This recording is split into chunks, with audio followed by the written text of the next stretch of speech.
A very good afternoon to all the students of class 10. Today I'm going to take up the poem The Trees, written by Adrienne Rich. Something about the poet first. Adrienne was an American poet, essayist, and a feminist. She was born in the year 1929 on 16th May in Baltimore, USA. And she passed away on 27th March 2012. She was credited with bringing the oppression of women to the poetic discourse, because in her poem she highlighted the oppression and the deplorable condition that women were going through, and she voiced her feeling very, very authentically and very, very strongly, and she wanted people to become aware and to actually liberate these women from all this oppression. Okay. Now this poem, The Trees, is a highly symbolical poem. There are lots of symbols used in this poem, because in this poem the poet is trying to highlight the liberation of women. How after being confined to the four walls of the house and only being restricted to household chores with no voice of their own as such, how with the passage of time they began to look around for freedom, and they wanted to liberate themselves and free themselves from the clutches of the male-dominated society. So in this poem, there are various symbols used, and mainly three. Trees, the forest, and the house.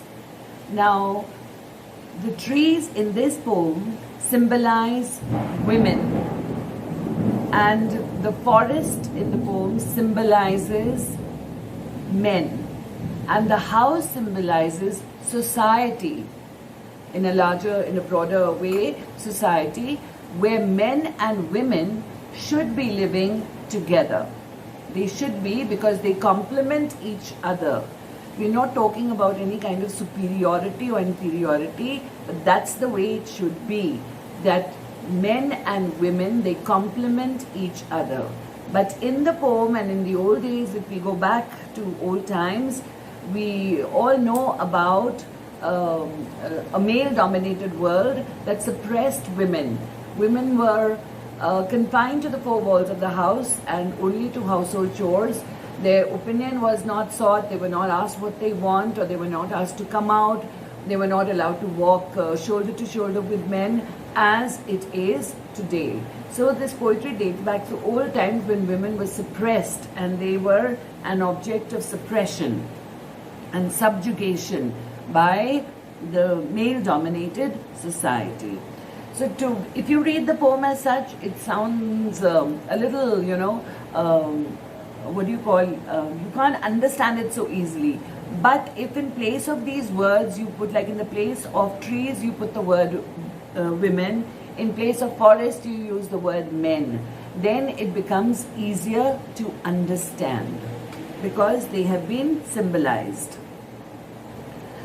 Now, why do you think trees have been symbolized as women? Because trees are usually associated with beauty, with charm, with sweetness, with shelter, and regeneration. Regeneration means that they give life.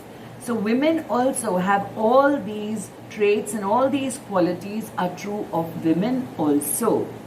And the forest, so to speak, symbolizes men and the male-dominated society. Okay. Men like forests, without women, as I told you, women complements man.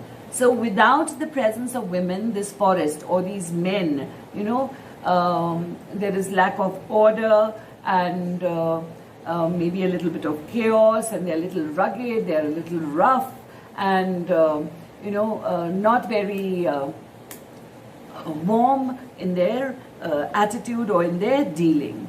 The poet therefore has used forest as the symbol of men. And the poet has actually observed that society where men have dominated all the spheres outside their home, and they have kept women merely as domestic doers.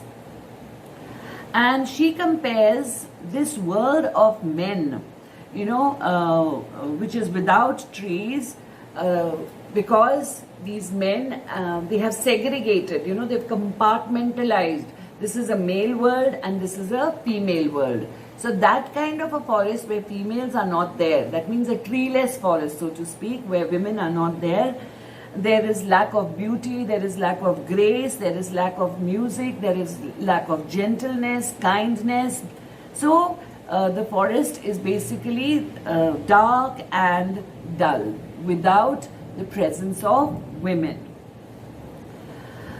But then towards the latter half of the poem, the poet is very happy to see that there is a kind of an awakening in these trees, and they are trying to stretch out to move out of the four walls of the house, the confines. They want to move out, and she sees those signs, and that makes her very happy. So the forest, which was devoid of trees, or the men who were devoid of women working along with them or walking along with them, then music will be added to it. The forest will not seem dull and monotonous any longer. So the poet is very, very satisfied that women have, begun to voice their feelings, and they are beginning to fight for equal rights with men. As she was a feminist, so she very strongly brought home this point. Now I will read the poem line by line and explain it to you. The trees inside are moving out into the forest. The forest that was empty all these days. Now, if you just look at these lines, it sounds a little ambiguous and vague. But in place of trees, if you put the word women, and in place of forest, if you put the men, how will it sound?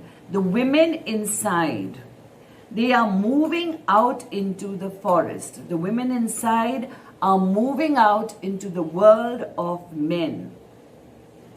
The forest that was empty, the forest that was treeless, empty, without the presence of women all these days, for ages together, for centuries, that was empty all these days, where no bird could sit, no insect hide, where no bird could sit. I mean, there was no beauty, there was no joy and in these aspects of nature. I mean, no bird came around there, no insect came around there. So it was lacking the natural beauty and joy without the presence of these trees or without the presence of these women.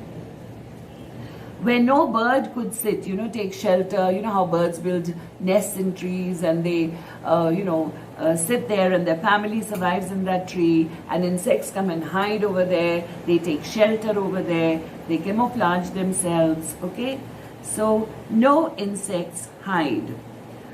Now, here I would like to say where no bird could sit and no insect hide.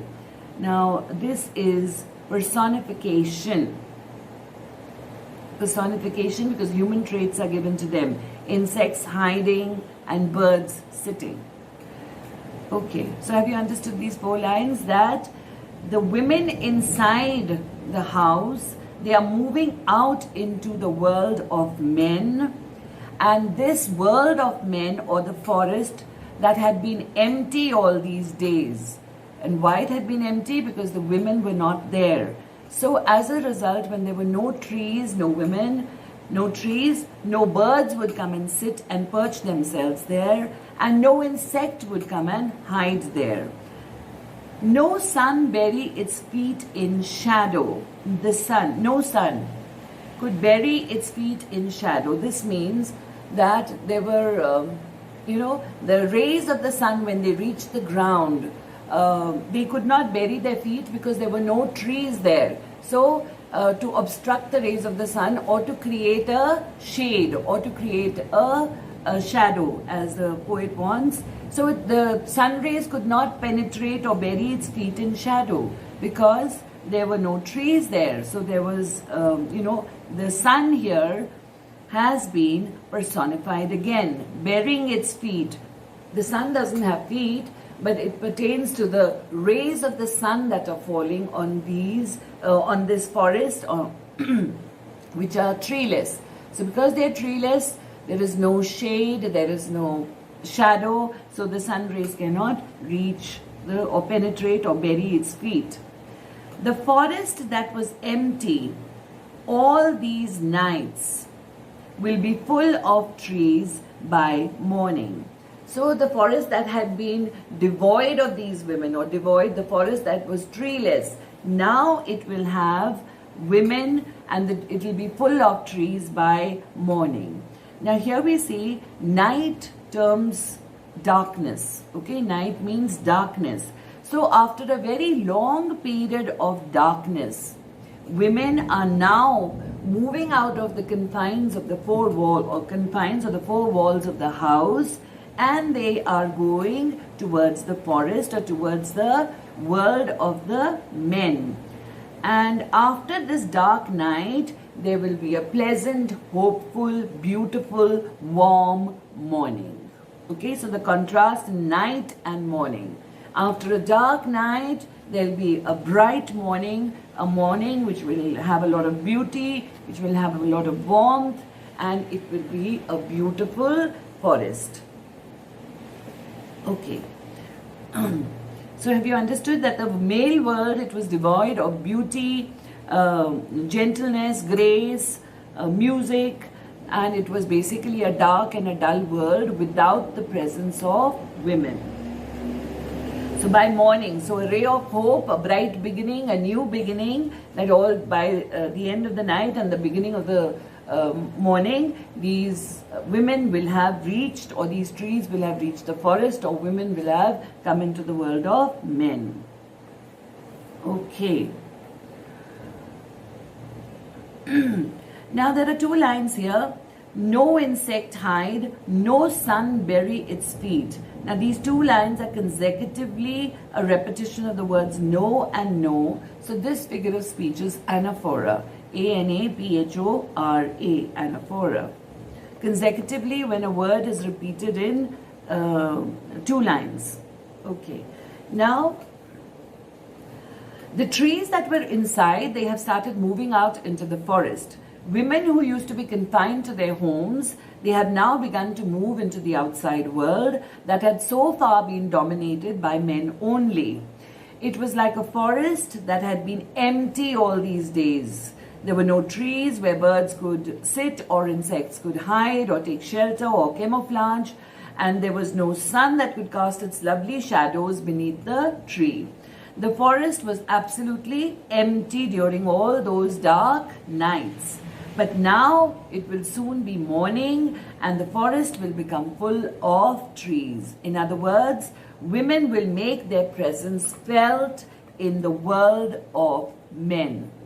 So that is the whole gist of the stanza, is that women will make their presence felt in the world of men by coming out, moving out of the house, and joining the world of men. Second stanza. All night the roots work to disengage themselves from the cracks in the veranda floor. The roots work all night. They've been toiling very hard, and this talks about the suffering, the misery that they have borne, tolerated, endured for all those years. And then finally, the night when they think of actually breaking away from this captivity, this confinement. So their roots are working, the roots of the trees. To disengage themselves from the crack. The cracks are developing because the roots, they're trying to free themselves. Disengage means to set themselves free, to release from something, okay? To release from something to which they were attached, to which they were connected for all these years, to the four walls of the house. So they are trying to set themselves free by releasing themselves. So their roots are working to set themselves free. From the crack in the veranda floor. Now the cracks, they're trying to break away. So the cracks are developing slowly in the veranda floor. So these cracks could also, the chains that they were tied to or the confinement that they had, so they are breaking away from that. The leaves strain towards the glass. That's a window. So the leaves are straining, making an effort, great effort, straining, stretching themselves, making an effort to move towards the glass. Small twigs, these are small offshoots or small little branches from the main branch. You have other branches, then in the branches also you have offshoots. So these small twigs, these small branches or offshoots, they are stiff with exertion. Stiff means they've become very hard and they're very, very hardened because of the labor, the hard work that they're trying to put in to release themselves, to disengage themselves, the roots. So small twigs, stiff with exertion, the hard work, they've been working very hard. Stiff with exertion, rigid with hardened. Long cramped boughs shuffling under the roof. Now these boughs are branches, long cramped. They've been in this condition where they've been cramped. There's no freedom. They've been moving around but in a very cramped sense, in a very suffocated way. So long cramped branches are shuffling under the roof. Shuffling is, to drag. When you don't lift your feet and walk and you're just shuffling them, so it's a kind of a dragging. So their movement also was not a very happy movement. They were dragging their feet literally. This shows their suffering, their misery that they had endured over these years. Okay, so long cramped boughs shuffling under the roof. Now here I would just like to say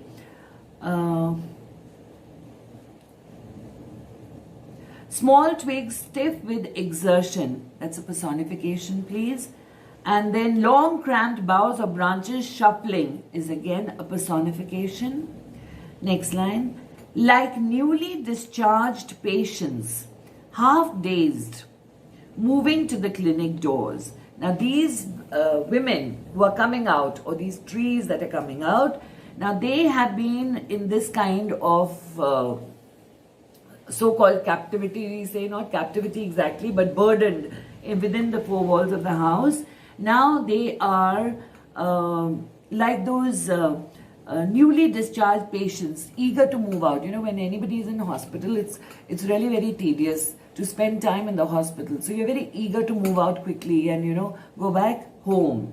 So like newly discharged patients, half dazed. They're not fully recovered. I mean, they're still weak, they're still unsteady, and they are half dazed means here it could be that they are in a state of distress also, and they are in a state of disbelief also, that they are actually moving out. They cannot believe it themselves that they have tried this move and they are moving out. So they are like newly discharged patients, half dazed, moving to the clinic doors, moving to the door of the clinic where they were actually there for so many years together. Now over here, like newly discharged is a figure of speech that is a simile. So these trees or these women moving out, these branches, they've been compared to newly discharged patients. Okay. Now here, if I give you the paraphrase, in these lines, the poet creates beautiful word pictures. That's an imagery is created, okay, to describe the state of women who had been struggling to gain freedom from their domestic prisons, okay, so from their domestic prisons, their homes. So they are called domestic prisons. They are struggling to disengage their roots from the old domestic floors. For years together, like whatever they had been taught that women are supposed to do this, women are supposed to do this, men are supposed to do this. So there's a discrimination and a divide between what the men were supposed to do and what the women were supposed to do. So from these age-old traditions and thoughts and what was imposed on them, so they were struggling to disengage their roots from the old domestic floors. And their branches are also trying to stretch themselves to the side of the window glass. And their twigs and their offshoot and other smaller branches, they are also very stiff due to this exertion, constant exertion. They've been trying and trying and trying to reach that point where they could actually break free. Their boughs had become cramped, where you don't get space sometimes, so you get cramped because of shuffling long under this roof. And they look like newly discharged patients from a clinic. And they were looking very dazed, distressed also, and in disbelief also that they were actually going, to venture out finally, moving out of the clinic door.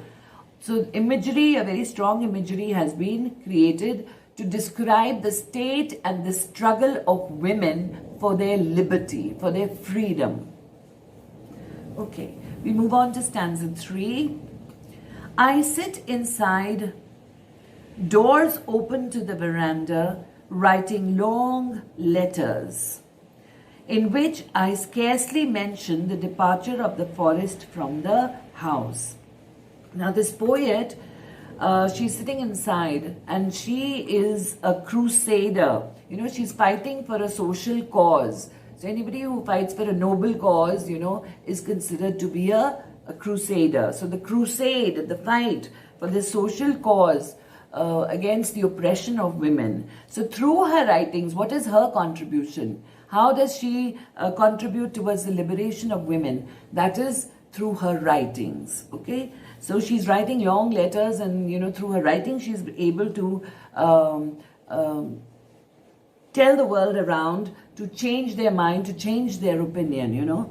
So I sit inside, doors open to the veranda, writing long letters. Open to the veranda. This means she has a broad horizon, very open-minded, and wants the change to, that a change is going to be welcomed heartily. Okay, writing long letters, that is her writing ability. So she's a crusader for the rights of women, in which I scarcely mention the departure of the forest from the house. Scarcely mention, hardly mention. Now in all her writing, she's not mentioning or she's not blaming anybody. She's not mentioning the departure of the forest. Forest is men. The departure of the men from the house means creating a separate world of, men. So this over here means that indifferent attitude that men had developed towards women. That women are supposed to do certain jobs, but they cannot move out and they cannot walk shoulder to shoulder with men. But she, in any of her writings, in any of her poems, she's not mentioned or blamed the men. She does not want to blame anybody for it. So she hardly mentions the departure of the forest from the house. That means the indifference of men, they ignore the plight of women, the indifference of men towards women. The night is fresh. The whole moon shines in a sky still open. The night is fresh, okay? Fresh beginning. She can see signs of a fresh beginning. So the night is very, very fresh. It's dark, but it's fresh because there's going to be a new beginning, a new opening, a new horizon. The whole moon shines. The aspect of the moon shining, that the full moon, whole moon means full moon. The moon is shining. Now the moon is a sign of hope, and hope for the beauty. The moon is shining because moon is also considered to be beautiful. So it's a hope for for beauty, that for all the women. In a sky still open, the sky is open. The smell of leaves and lichen still reaches like a voice into the rooms. So the doors are open. She's sitting and writing, but she's not complaining about the men. She's not blaming the men. She's not holding the men responsible for the plight of women. She does not want to do anything negative of that sort. So while she's writing, everything is so beautiful, everything is so fresh, and she can also, the fragrance of the leaves and these flowers, the lichens, it is, drifting through the open doors and reaching her. And this smell of leaves and lichens still reaches like the voice into the rooms. Now, it's not merely fragrance. What is she trying to imply? That it is a voice, the fragrance is coming like a voice which is trying to say something, okay? It reaches like a voice into the rooms. Now, here we see the figure of speech. Writing long letters, L and L, alliteration, in which I scarcely mention the departure of the forest from the house. Another alliteration, F and F, forest and from. The night is fresh, the whole moon shines in a sky still open. S for sky, S for still, alliteration. The smell of leaves and lichen, again, alliteration, L and L, still reaches like a voice. Like a voice is a simile. So this fragrance is coming through the open doors, and it seems as if this fragrance is inviting these women to come out into the open, to declare themselves free, to be free and come out in the open. So, just as a fragrance it's a very pleasant smell that we can say. So here also the whole thing is very pleasant. It's a pleasant thought that women are finally moving out of the four walls and they're coming out into the open. So the fragrance is like a voice expressing to the women to come out into the free air. So a quick paraphrase over here. The poet is a crusader, as I told you, for the rights of women. And in this struggle, she contributed through her writings. But there was another highlight, is that she never wrote against men. She hardly ever blamed men for the sad state of women. And because she believed that to a large extent, women themselves had confined themselves to their homes. They did not raise their voice, or they took it, or they were submissive, and they allowed themselves to be suppressed and subjugated, so to speak.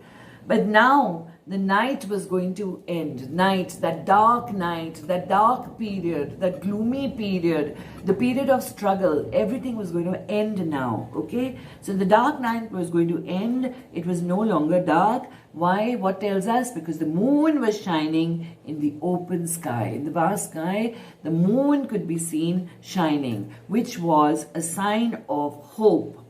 And the smell of leaves and flowers, it was inviting all the women to come out of their rooms and to enjoy the air of freedom. Okay, I move on to stanza 4.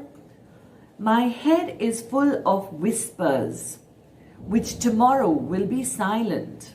Listen, my head, now this is, the poet is talking about herself. Her head is full of whispers. It is full of various ideas and various suggestions and various, it must be going on in her mind, how to liberate these women, what to do. And, because she was a feminist and she wanted to see these women liberated. So her head is full of whispers, suggestions, which tomorrow will be silent. And, death is inevitable, so you never know what the future holds in store for you. So she says, while she is there, while those suggestions and ideas are there in her head, come forward, listen, be aware, because tomorrow I may not be there, I may not be alive. So that is why it's a kind of, she's trying to say that it is urgent. Don't keep procrastinating, don't keep postponing, don't leave it for a later date. So do it now, So a little bit of urgency she puts in over there by saying that my head is full of whispers or suggestions, which tomorrow will be silent. She may not live long enough to express them. So listen. So that urgency, listen carefully. The glass is breaking. The trees are stumbling forward. So she can say, listen now, listen to that, and now listen. So that ray of hope is there because she hears the glass breaking. The glass is breaking. And who's breaking it? The branches, the trees, that is women. So the glass is breaking. The trees are stumbling forward. Stumbling forward. Now stumbling is when you trip or when you're about to fall, you know.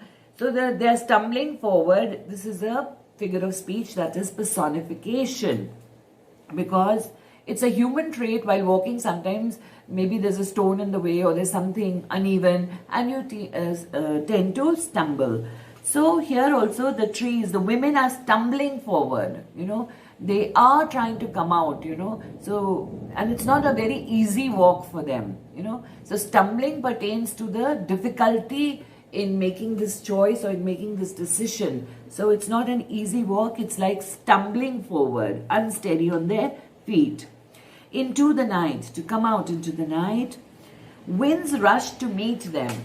Now the winds, that's the free air, it rushes to meet them, to welcome them, okay? And which winds? We can also say winds of change. You know, for these women, it's the winds of change that is actually welcoming them, you know, very, very warmly.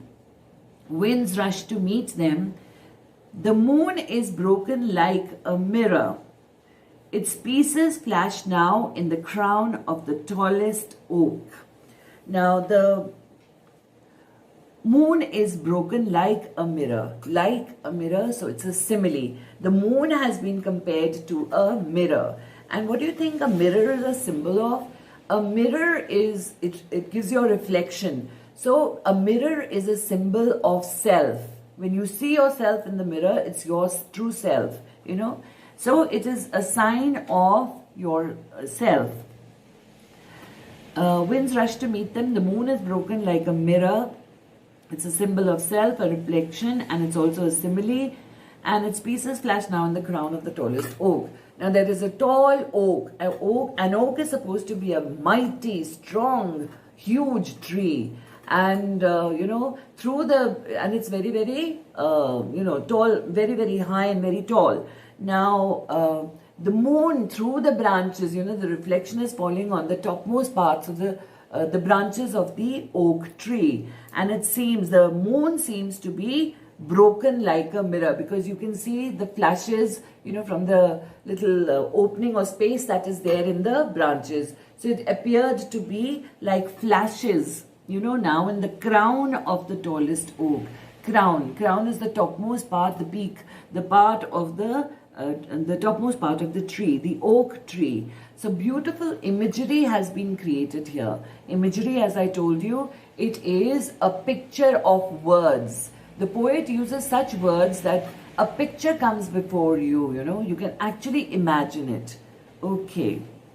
So here the figures of speech, please. Now, the glass is breaking, the trees are stumbling. I told you personification, please. Like a mirror is a simile. Okay. All right. Here the poet is trying to give a call. You know, we can say a clarion call. Clarion means, you know, that it's a very, very strong, you know, that come on, don't wait any longer now. So a clarion call is given to all the women to come out of their houses and enjoy the air of freedom. And in her head, she has lots and lots of matter, lots of suggestions for them, but she may not live long, you know, to convey them through her writings. So she says that some of the trees, that is the women, they've already started moving out. Some, they all cannot come out at one go only, but some, you know, the strong ones or the stronger ones, they have taken the initiative or they have taken the step, paving the way for the rest of them to follow, you know. So that is what she's trying to say, that some women have already started moving out of the house. They have broken their traditional chain. Breaking of the glass is meant for breaking the traditional chains to liberate themselves. They're moving forward in the night. They are not yet certain. they're not yet certain where they would reach because it's night, still darkness is there. They have taken the initiative of coming out, but they do not know where they will reach and what will be the result, because it's still night, still darkness is there, but they have taken a step. But they have begun to experience the fresh air. The minute they stepped out of the house, the winds rushed in to embrace them, to greet them, to welcome them, But because it is still night, the future is uncertain. They're not aware of what's going to happen. But they have begun to experience the freshness of air. The moon in the sky fills them with a bright hope, So it's a ray of hope, the full moon that is shining there. And this moon, it looks like a broken mirror as seen through the crown of a tall oak. In bits and pieces it's seen because of the tall branches which are covering. The moon gets covered behind that. So bits and pieces of the moon is seen through the branches, and it appears as if the oak tree has been crowned. Okay. So I hope the poem has been clear. Just remember, when you read it as such, it sounds a little, difficult or something like that. But in place of trees, if you put the word women, and in place of forest, if you put the word men, it makes complete sense in itself. Okay. Question answers, please. In the first stanza, there are 3 things that cannot happen in a treeless forest. That is the world of men, as we say. There can be no birds, there can be no insects, there can be no sun's shadows. In a treeless forest, there's no beauty, there's no music, there's no joy, there's no grace. Okay. Where are the trees in the poem? What do their roots and their leaves and their twigs do? The trees are in the house, that is the women.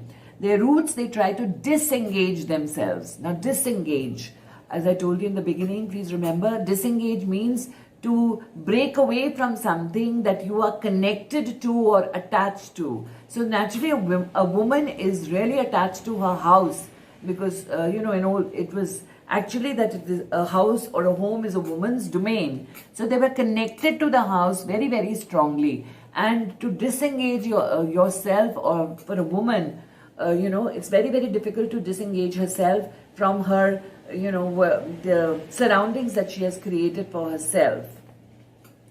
So their roots try to distinguish themselves from the cracks in the veranda floor. And why are these cracks developing? With the thought of slowly that idea must be creeping in that we have to move out. So a little movement, a little crack, then finally it becomes a split, then the split broadens, and then finally you move out when you're fully prepared to move out. Okay.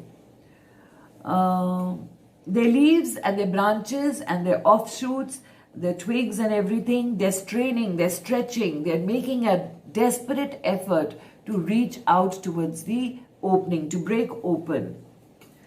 Okay. And their branches have become stiff with exertion, okay, and they're straining. Okay. What does the poet compare their branches to? The poet compares the branches to newly discharged patients from a clinic who are not very steady on their feet. So these women also who are moving out, they're not steady on their feet, they're stumbling, they're not sure. And because the future is unknown, so they're not aware of anything, so they're moving out, in a very, in a state of distress also maybe, because it's not easy to let go also, and then to come out also. So, there is a lot of, we can say, a lot of distress also, and at the same time, disbelief also. Sometimes when you do something, you just can't believe it that you've done it. So that disbelief and distress, everything combined, unsure future, though they have taken a step, but then they are definitely going to move on. Okay. How does the poet describe the moon at the beginning of the 3rd stanza and at the end? What causes this change? It is a full moon in the beginning, but in the end it looks like it looks broken like a mirror. And this is because the moon has gone behind the crown of the tallest oak. Okay. Okay. It appears in bits and pieces because of the branches. What happens to the house when the trees move out of it? The glass of the window breaks and winds rush to greet the trees as they're moving out. Why do you think the poet does not mention the departure of the forest from the house in her letters or in her writings? Departure of the men from the house meant the indifferent attitude of the men towards women. Indifferent. They were not bothered. They were not concerned. So why does she not mention the men? The poet doesn't mention it because she is in no mood to find fault with anybody. She doesn't want to blame or hold others responsible for whatever state we are in. We ourselves are responsible for whatever we endure, whatever we bear, whatever we go through. We should learn to take the responsibility, to take the onus on ourselves and not palm it on to somebody else that it is because of them. If you want something, you jolly well fight for it, struggle for it, move out and gain freedom for yourself.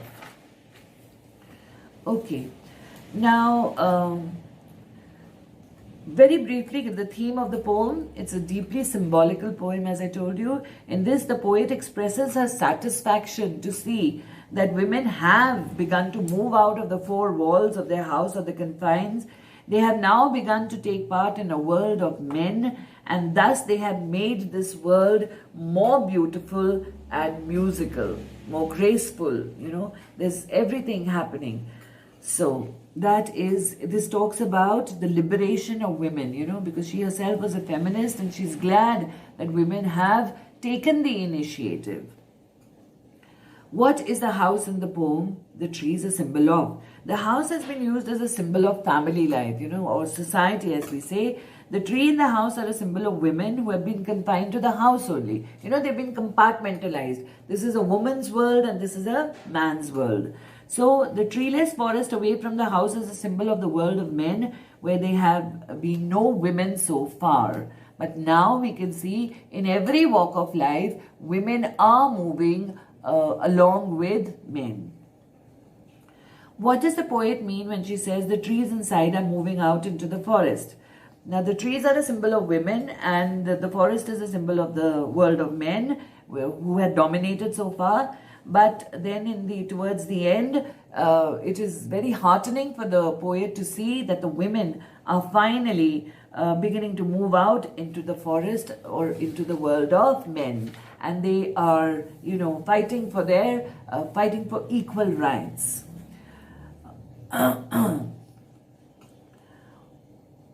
Okay, next question. How does the poet describe the state of trees in the house? The trees in the house, they are very, very restless to move out. And their branches or their leaves are straining towards the window glass, and the twigs and the offshoots and the branches have become stiff because of exertion.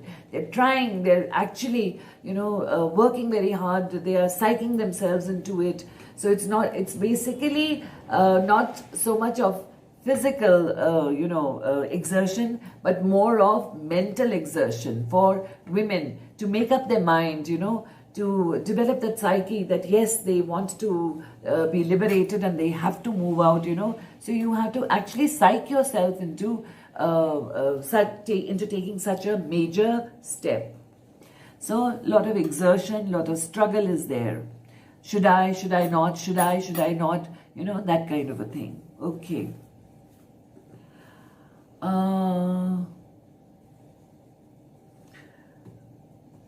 Their boughs, their branches were confined, were cramped, due to their long confinement.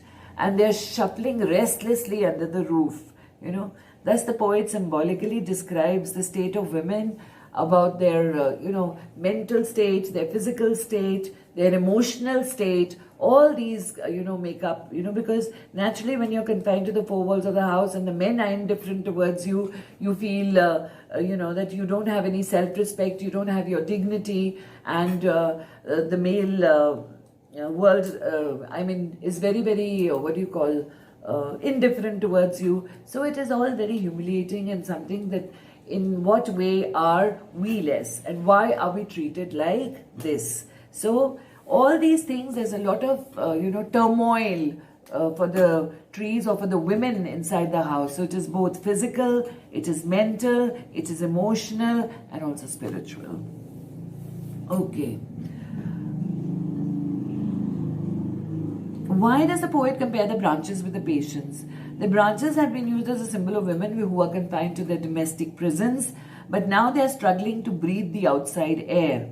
And that is why the poet compares them to newly discharged patients, because life inside a hospital can be very, very taxing, can be very, very, it's not very soothing, it's not very relaxing. So, but you want to go out, you want to come out into the open. You feel very claustrophobic, very confined, and you feel that everything has been taken away from you, your liberty, your freedom to eat, move, and all that, So there are too many do's and don'ts for a patient. So everybody longs to come out into the open. So these branches were like the newly discharged patients who eagerly want to come out, but they're not very steady or very strong on their feet because they've just come out of an ailment. Similarly, these women had also, been suffering for so long. Okay. So I think that is that. I hope the context of the symbols and everything is clear to you and the poem is clear to you. Thank you very much for watching. God bless you all.